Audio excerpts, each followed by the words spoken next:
And thanks for the introduction. Thank you, Nancy, for that. That was great. And also for INTRAC for organising this event on such an important issue.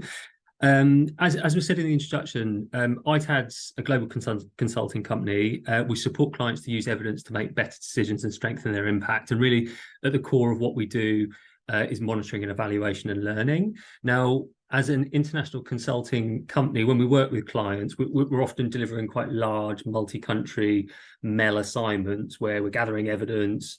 We're using this to support learning and informing decision making at lots of different levels. It could be country level, regional level, global level. And in doing this, we build consortia and we build teams from across the globe with consultants and partners, both from the global north and from the global south. I give you this background because it's very much the lens through which I'm going to engage with and try and answer some of the questions that the panel were given. Now, as an organisation working in development, like so many of us, we've been reflecting a lot on what the decolonisation agenda means for us and how we work. Based on lots of internal discussions and planning, we've now got some very clear commitments as a company around, what we want to do differently moving forward. And some of the things I'll touch on in a moment. But it's really just to stress, like, we don't pretend to have the answers on this one. We're still very much on our own learning journey on how best to engage with the decolonisation agenda in the most meaningful way. So what do I think decolonising consultancy means in practice? Well, I think at its heart, it's about redistributing power. It's about those with power and privilege letting go and allowing others to step into the spaces that they've previously claimed. And it's also about ensuring marginalised voices are heard much more loudly in consultancy assignments.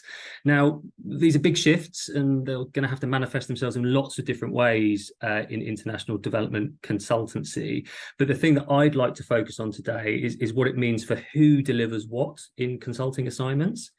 So for me, the key shift that decolonising consultancy requires is that the design and the delivery of consulting assignments is done in a way that prioritises much more the knowledge, the experience and the skills of consultants embedded in a particular context. So in the part of the consultancy world that I know best, which is the monitoring, evaluation and learning sector, it means moving away from this tired fly in, fly out model of delivery where Western experts drop in to collect data, do the analysis elsewhere, and then support the clients at all levels to engage and learn from that evidence.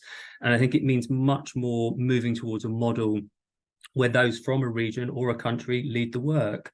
And this means country and regional teams owning the approach and the methodology being applied in their context, owning the analysis, and then supporting the clients they are closest to engage with and then use that evidence.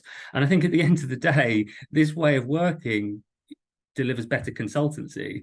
It will mean methodologies are more appropriate to the context. It means insights are more nuanced, they're more contextually grounded, and the communication of the recommendations are done in a more culturally appropriate way. So in terms of what does this mean for an organisation like Itad, an international consultancy organisation? Well, I think there's three things, there's three changes, shifts that need to be made. One is working equitably, the other one is learning to play a different role, and the third is really feeling more comfortable about feeling uncomfortable. In terms of working equitably, two things. I think it's about building diverse consultancy teams that have a much stronger Southern leadership and ensuring country and regional work is led by those from the context. And then it's about establishing partnerships with organisations in the global south that are much more equitable and mutually beneficial. And this means more kind of co-leadership of consulting assignments between Southern and Northern organisations and building much more off each other's relative strengths.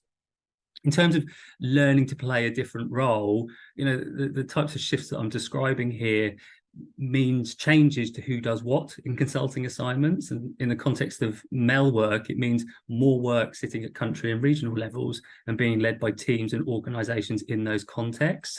And this requires international consultancies to play a different role. It means focusing on things where they have particular strengths. It could be securing resources, building and managing global consortiums, leading comparative analysis, international learning and exchange, managing relationships with donors and funders in the global north.